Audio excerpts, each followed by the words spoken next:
This is WWE superstar Drew McIntyre, and you're listening to the WWE Podcast. The champ is the one that everybody wants, me. It's going to WrestleMania. Claymore! Austin 316 says I just whipped your ass. This is my iron. You're going to acknowledge me. Good morning, good afternoon, good evening, hello, whatever time it is with you and wherever you are. Thank you for downloading this SmackDown review as part of the WWE podcast. It's an absolute pleasure to have you listening along once again, and thank you so much for everyone who has followed this week on Twitter. For anyone who hasn't yet done so, please come and follow me. I am at Amanda SD Pod. That's Amanda SD Pod. So, what a week it's been.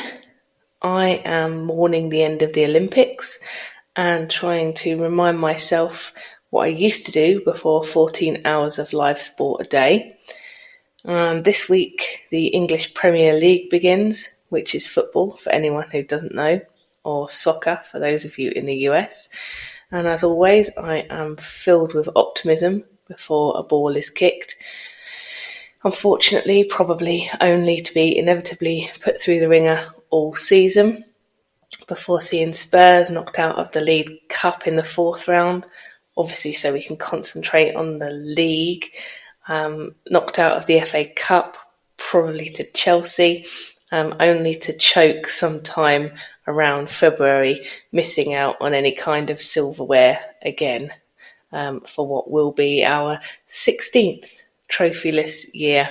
To be a Tottenham fan, but we live, we learn, and as sports fans I'm sure we all have our woes of following our particular teams. For anyone who is interested, a pup date for you. Yes, I still have our family member's puppy. It's been a whole week and I'm exhausted. You forget how much work they are. But she is still here. So once again, if you hear any scrabbling, yapping, nipping, my apologies. I am still on puppy watch.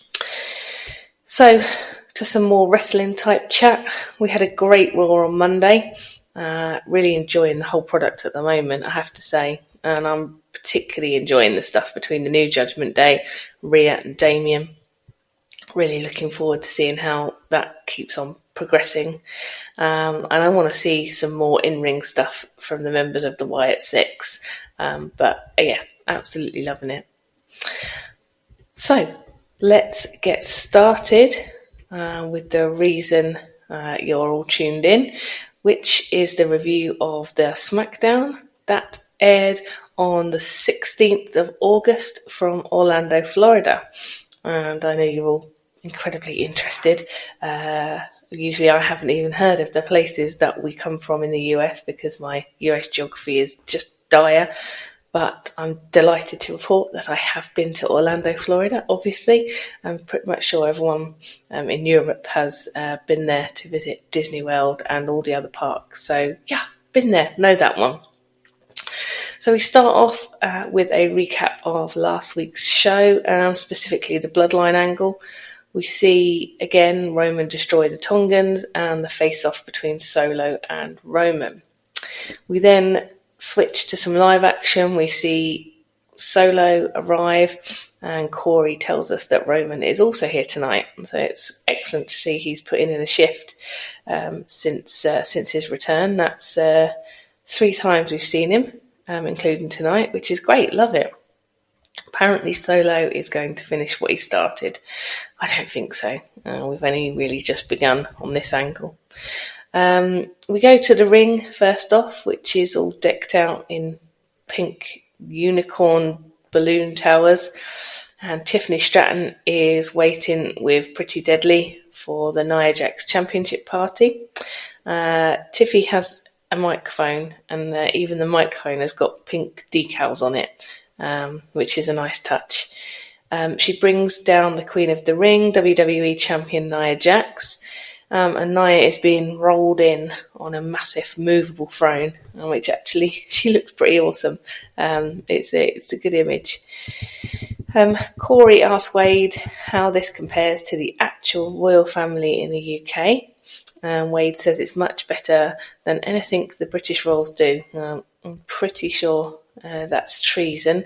But anyway, as Nia gets into the ring, Tiffy presents her with a sash, like the kind of things you see people on hen parties wearing, and also her title.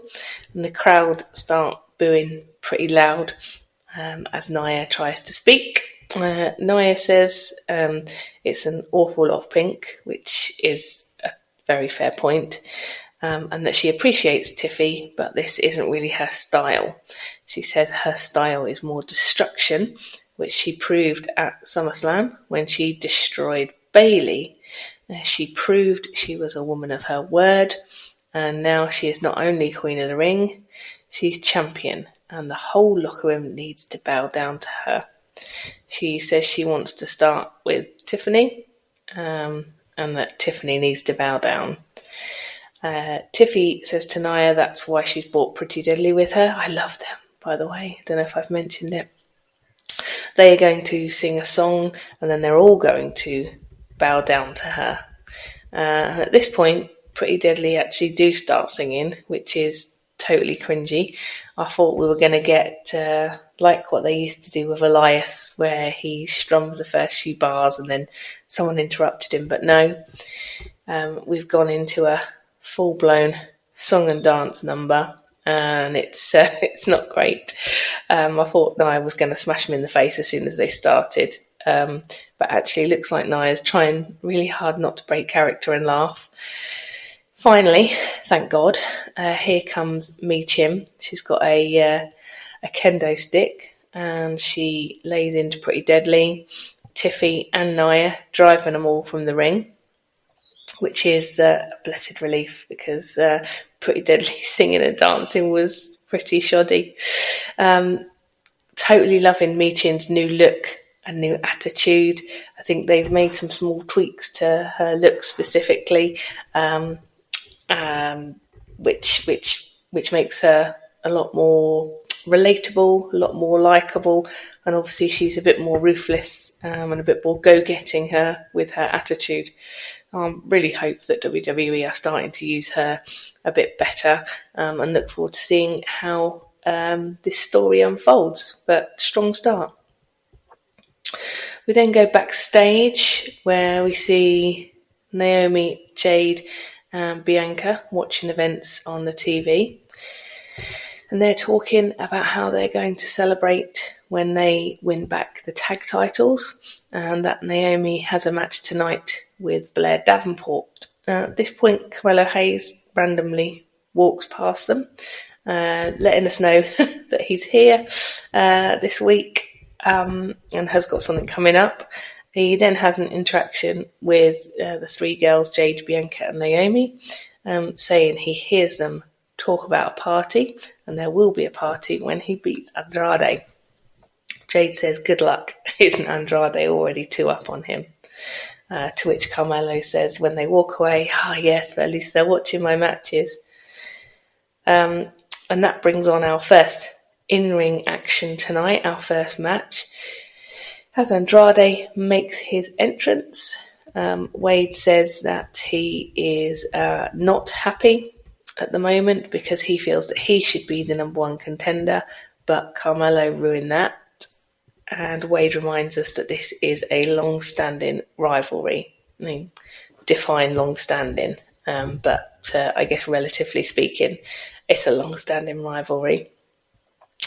As we come back from the break, Carmelo makes his entrance and we get a replay of the shenanigans last week, which we saw Andrade lose to Escobar. Carmelo is chopping off at the beginning of the match and pulls the heel classic of dodging contact a few times, so ducking through the ring ropes, ducking directly out of the ring. Andrade eventually catches him, but Carmelo turns the table straight away, catching him on the top rope, getting him some good offense with a springboard off the ropes, trying an early cover. He continues to beat down Andrade, who fights back with a massive drop kick and a moonsault to the outside. Carmelo starts to fight back and chucks Andrade to the outside as we go for a break. As we come back, both men are in the corner, and Andrade looks to pull off a move from the top, but is blocked as they trade blows. A Spanish fly from the top leads Andrade to a long two cover. Melo with a super kick, but Andrade goes for the three amigos, which is countered, and Melo with another 2 count. A near fall each, following some reversals, and Andrade with a massive elbow leading to another 2 count, from which Melo kicks out. Carmelo manages to counter the message and gets the cover for 3 count and the win. Another great match, making it 2-1 with these guys now. I suspect we are not done as we get some afters with Andrade not liking Carmelo's general smugness after the match. The crowd are chanting, "Let them fight," so it looks like we are defo having another match with maybe some kind of cool stipulation. I think they're going to need to do something, because clearly we're getting the message that there was a lot more counters in this match, which I think is WWE's way of telling us that they're getting used to each other's style and move sets. So they might put something quite cool in terms of the stipulation in, maybe like probably not a cage or a Hell in the Cell, but I don't know, maybe like an Iron Man match or something like that. Anyway, it's good. I'm definitely growing into this program. So let's see where we go with it. But definitely, I don't think we are finished. We then go backstage to Solo and his thumb, which he's gazing at. Tama Tonga presents him with delay and says he will tear Roman apart limb from limb. But Solo says he is the tribal chief now, and if Roman takes back the lay, he will become the tribal chief, and Tama Tonga will have to acknowledge him, as will Solo, but only if he takes it back. We now go back out and have our next match, and it's Naomi, and this is our hometown. This is her hometown, rather, sorry. She gets a great pop, and she is competing against Blair Davenport. We go to a break, leaving Naomi in the ring to soak up her hometown adulation. And as we come back, we get another reminder of Giovanni Vinci. And he says he is coming back to SmackDown to remind us how great he is. Again, nice, fully embracing the Italian stereotype. And I'm looking forward to seeing what happens with him. How are they going to... Are they going to acknowledge the Imperium angle at all? Or is that just to be left in the past? But looking forward to this guy coming back. We then go back to the ring. Blair makes her entrance predictably to some pretty decent boos. And the commentary team remind us of the beef between these two. And that we still don't really know why Blair has such an issue with Naomi. We kick off, both women trading blows, with Blair getting an early upper hand, but Naomi pulls off one of her wicked Matrix move, and then a rear view takes out Blair. Naomi off the apron with a split kick on the outside, and then to the top with a big crossbody, which was a bit delayed and looked like Blair was just stood there waiting for it. So maybe just a little bit botchy.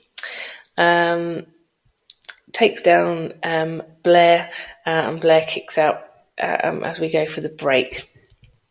As we come back from the break, Blair is back in charge, so we don't know how that happened, but Corey tells us that during the break she got the upper hand, which probably could have hazarded a guess at that myself, of her being back in charge. Both women clash in the middle of the ring, and Naomi starts to mount a fight back. Again, I felt like, and this is only my opinion, obviously I couldn't even, probably get in the ring ropes successfully, but this match did seem a little bit clunky, and a little bit, they seemed pausing, waiting for each other to make the move. Naomi with the split splash for a near cover, sliding kick from Naomi takes down Blair, and a drop kick in the corner. Davenport stops Naomi from the moonsault, and a big kick then from Blair, who gets the pin for the win. I was quite shocked. Not sure if something happened or something didn't quite go as planned, but it felt like quite an abrupt ending to the match somehow. Or maybe that was just how it was meant to go, but I did not expect Davenport to get the win. As I said, it did seem to come out of nowhere. And in Naomi's hometown, so I guess that is also a rivalry which is going to continue. And just as Blair Davenport got the pin on Naomi, I just noticed someone on the front row with a sign saying, "Pretty Deadly the Musical, or we riot." Yes, boy, I'm totally loving that. We now go backstage, where we see Waller doing a warm-up for his match with KO. Waller is complaining to Theory and asking why has he thrown him under the bus, setting him up with this match with KO. Theory says no way, this is a huge opportunity and he will be at ringside as always, which starts Waller off ranting about how did KO get his title shot and how he doesn't deserve it and how his win-loss record is so poor, blah, blah, blah, blah, blah. And then we get the comedy moment where KO appears behind him. Theory's giving it the shush, shush, shush, but Waller carries on digging his hole. As he slowly turns around and sees KO standing behind him, KO says, "No, you're right. I agree. You heard me last week. You're completely right. I don't deserve this title opportunity. And what did you say? That you were gonna get the easy W over me. So come on, let's go. Go out there and prove it." So it absolutely seems like Waller is getting his ass kicked by KO tonight. As we head out to ringside, we get some stats from the commentary team about sellouts and live events. Wade says it's the most successful time he's ever known. I'm quite liking that we get these little insights into, the success of WWE at the moment. I feel like we're all part of it, and that's quite a nice thing.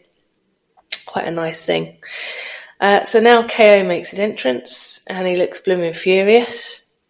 And in comes Waller to make his entrance with Theory. Just thought to myself, is tonight the night that Theory turns on Waller? I don't think so. I think they might save it for a PLE, but still, I think we all know it's coming. So we start off the match, and KO dropkicks Waller to the corner and continues to batter him. Waller mounts a fight back, but KO quickly regains control, taking him to the outside of the ring. We get Theory acting as a distraction, and Waller gets a cheap shot but takes too long celebrating. KO sneaks up behind him, bashes him, takes out Theory as well. Waller makes a fight back, rolling KO back inside the ring and tries a quick cover for two. Waller with an elbow from the second rope and another close cover on KO. Waller is going for the suplex from the top, but KO counters with some punches and headbutts, followed by a swanton from KO, leading to a very close cover. We then get KO pulling off the stunner, followed by a pop-up powerbomb for the win. Nice match. Never thought for 1 second that Waller was going to win. But there is afters as KO continues to beat down Waller. Theory comes in for the save and grabs a couple of chairs, but before they can attack KO, Cody comes out with Waller and Theory turning tail. We then get a Cody KO face-off, and as Cody goes to get the belt, KO picks it up and hands it to him. Now guys, to me, this match in Berlin still feels a bit flaccid. Something awesome is going to need to happen in the next couple of weeks to put some life into this match. Maybe that's adding a third person or something, but at the moment it feels about as exciting as watching paint dry. I have nothing really positive to say about it. Love KO, I love Cody, but I don't really need to see them in this match. So yeah, come on, fingers crossed. Let's hope they inject something really cool into it. So we then go backstage again to Solo, and we see him gazing lovingly at his lei. I'm thinking to myself, should someone look at an inanimate object that lovingly? I don't know. Obviously, it's very special to him. Tama Tonga appears again and puts it on him. He says he acknowledges him. Solo says he does, and that tonight Roman also needs to acknowledge him. We get a vignette with Legado del Fantasma. Escobar is saying that week after week they have been disrespected and disregarded, and the time has come for them to ensure that people remember who they are. He says that next week he will take the US title from LA Knight, and that Legado del Fantasma know what needs to be done. And he is still pushing this Escobar C thing, which I get is a Mickey take of LA Knight, yeah, but it's not happening. No one is going to chant that back at him, but I guess that's the point. Perhaps for next week we'll have some t-shirts made up with Escobar C on it. Then we come back live and LA Knight comes out. Crowd, as always, goes absolutely nuts. Knight doesn't go all the way to the ring. He does this on the rampway. He already has a mic in his hand and cuts a promo on Escobar. He says Escobar is reminding his goons who they are, when it looks like Escobar is trying to be more like Knight. You have to agree with him there. He says next week he will make him forget where he is, never mind who he is. And he might be trash, but next week or any week he will put Escobar on his arse. This was quite a short and sweet promo, but it was a response to the pre-recorded vignette from Legado del Fantasma. I thought it was really good. LA Knight continues to be super over, very popular champion. I don't think there's any chance at all Escobar takes the title off him, but we all know my record on predictions, so don't bet your house on that. We go backstage and we see Michin coming out of Nick Aldis, or Oblivion the Gladiator as we know him, office, grinning like the Cheshire Cat. She is met outside by Piper and Chelsea, who thank her for breaking up the earlier celebration of Nia Jax's title reign. Chelsea says she tried to warn Tacky Time, that's catching on, very much enjoying that nickname, and that she just doesn't listen. They say they were going to do what Michin did, but it was so much fun to watch. Michin says it's a good job she did what she did, as she now has a WWE Championship match against Nia. And as Chelsea goes off to the office to complain to Nick about that, Nia attacks Michin from behind.